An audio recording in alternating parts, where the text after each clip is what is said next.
Hello and welcome to the Fibonacci free video for Monday, October 3rd. This is David and we are kicking things off looking at the S&P 500, and what I want to focus on is a rally into a pretty tight Fibonacci cluster of potential resistance that we had today. So if we look right at this level, we have a bunch of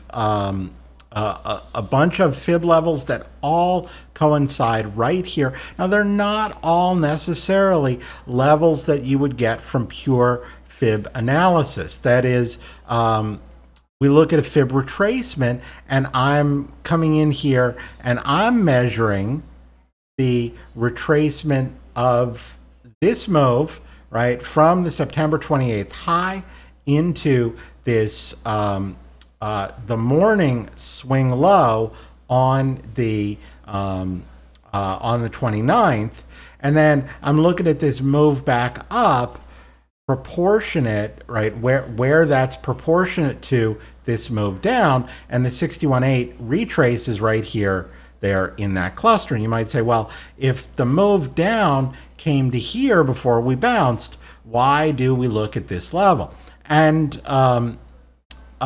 we'll dig into that a little more in the premium video in just a little bit, because it is somewhat intricate, but there is a process of figuring out what levels to look at. And the way we're seeing price action unfold, looking at a retracement of this level, right, and then of course the very important 61.8 retrace level, right, it makes sense to look at that in here. It makes sense to look at this leg up proportional to this leg up, and it's 61.8% right here at the high of the day today.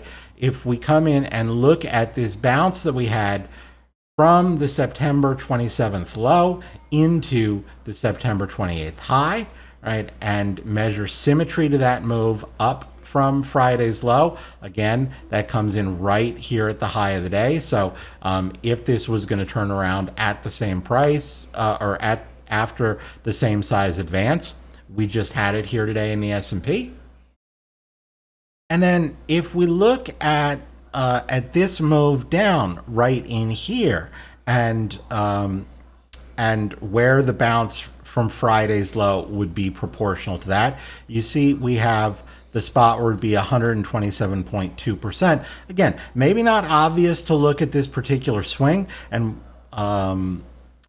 we'll talk about that a little later in the premium video as well. But that's another level to look at. So we did turn around here a little bit at the end of the day from these measured resistance levels.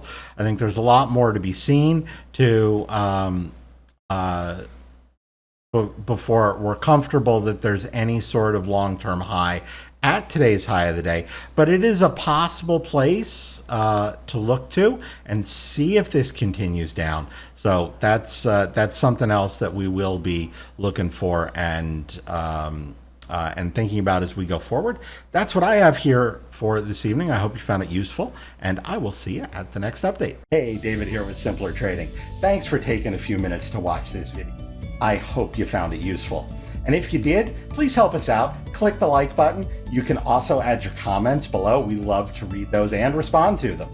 You can also click the bell icon. That will alert you whenever we have new and updated videos. And if you want to watch us trade in real time with our own money, you can visit simplertrading.com to learn how to sign up.